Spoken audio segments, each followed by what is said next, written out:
We have something like 10 minutes left. Can I look around and invite people to, if you could be kind enough to identify yourselves. I know most of the audience, but not everybody by their names. So we'll look at the lady here. I think I know her name. Please, the microphone is coming. Natalie Tocci.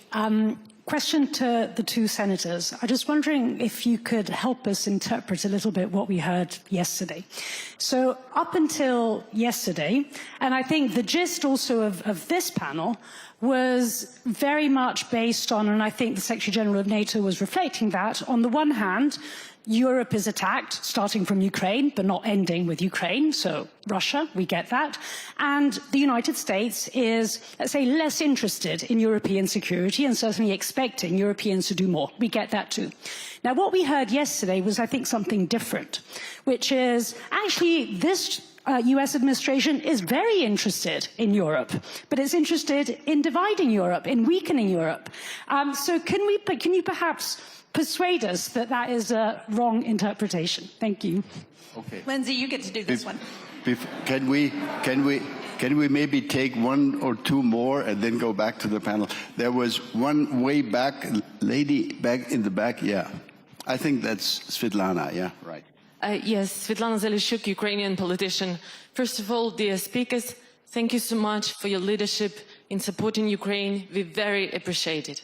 I have a question to Senator Graham. You suggested that Ukraine should be taken to NATO automatically if Putin will attack it again. But in my mind, it's a perfect reason for Putin not to stop the current war. So my question is, can you please give us like 3 very concrete points of what President Trump is ready to do now to stop the current war? Thank you. Okay, and we'll take one more here from the first row. Lady. Thank you very much. I'm Sylvia Marowitz, CNBC. I have a question for Secretary General Mark Rutte. Good to see you again.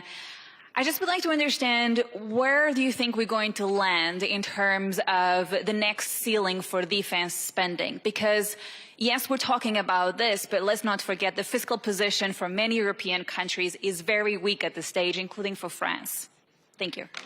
All right. Senator Shaheen, would you want to start? Look, I can't speak to why the Vice President gave the speech that he gave, and I'm in the opposite party, so I don't necessarily have these conversations with the Trump administration. But I will say this. I think it is not a good strategy to attack our allies. One of the things that is a foundation of our security in the United States, and I think of the Transatlantic Alliance, is that we are allies and partners, and that it's one of the strengths of NATO, as we've all talked about. And so I think to attack our allies is not a good strategy, especially when we are under attack potentially by Russia and Vladimir Putin, when we are in this competition with China, both economic and military, and when we have nations like Iran that are inciting terrorists around the world that would attack us in the West, and with North Korea, which is developing a missile that will soon be able to reach the United States and all over the world. So I think our strength lies in working together, in doing everything we can to support democratic ideals, and I don't understand a strategy that says we should divide our allies and partners.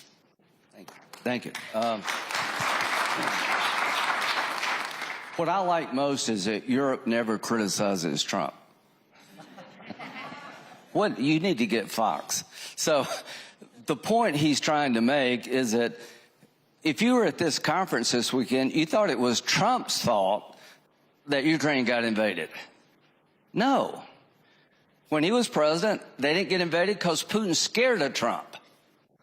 That's a good thing. I think what JD is trying to tell folks here is that you need to understand Germany's going to have an election.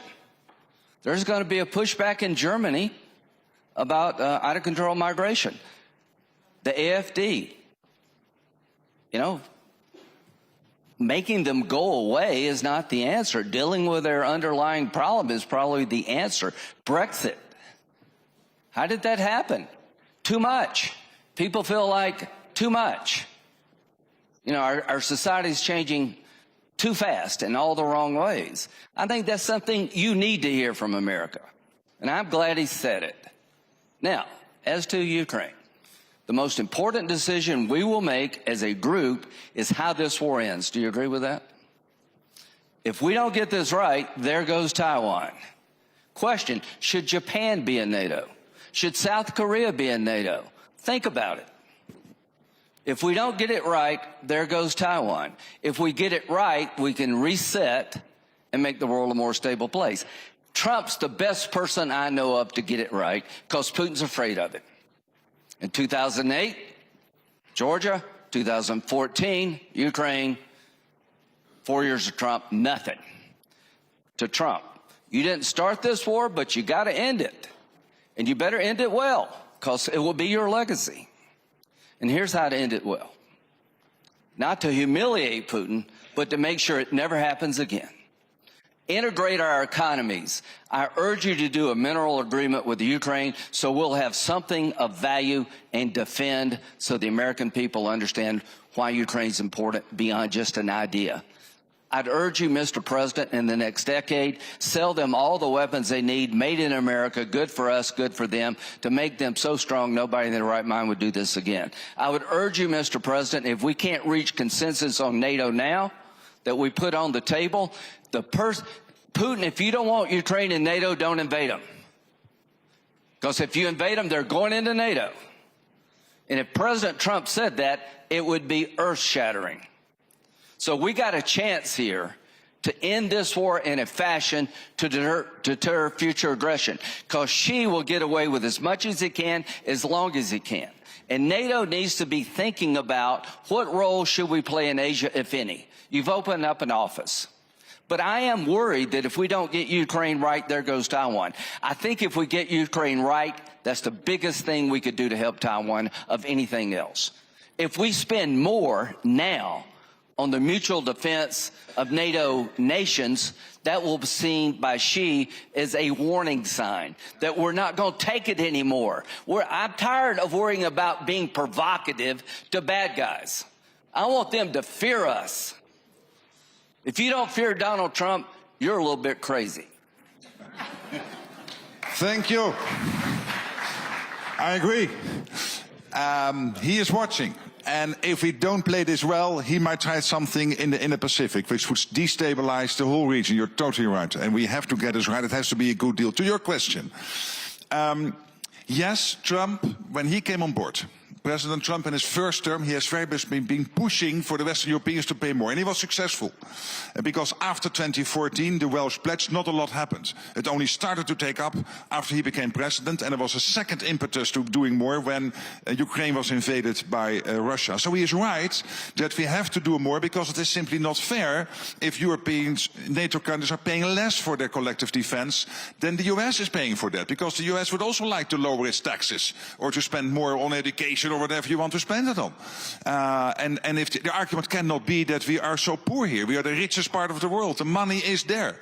That cannot be the problem. It is, of course, difficult decisions you have to take.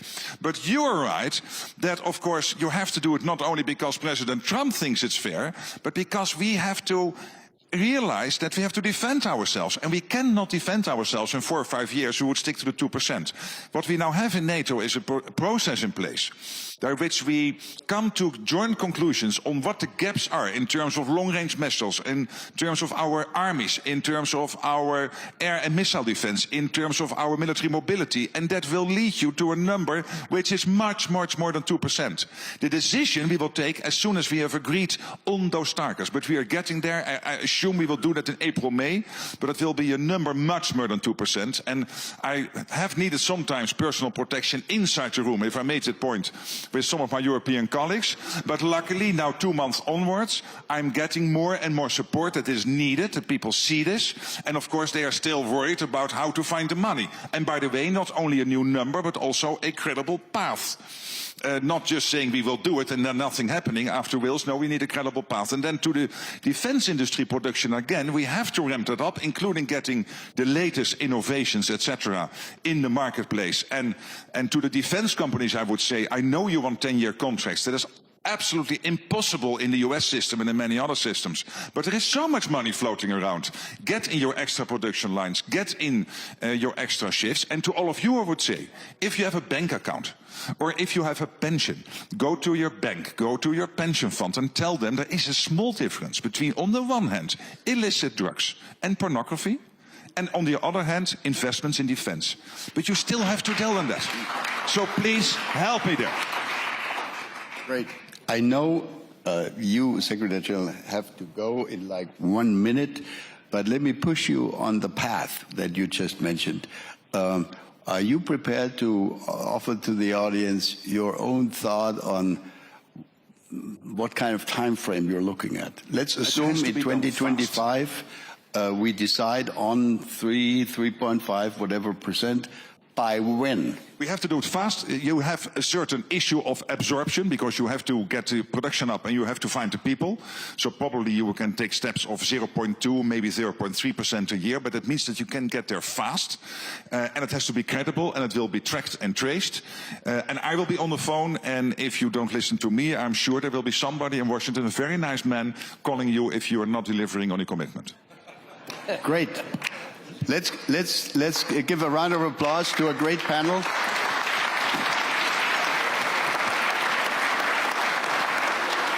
Thank you, Senator Shaheen. Thank you so much. Thank you so much. I've got to run now. You have to run. You have to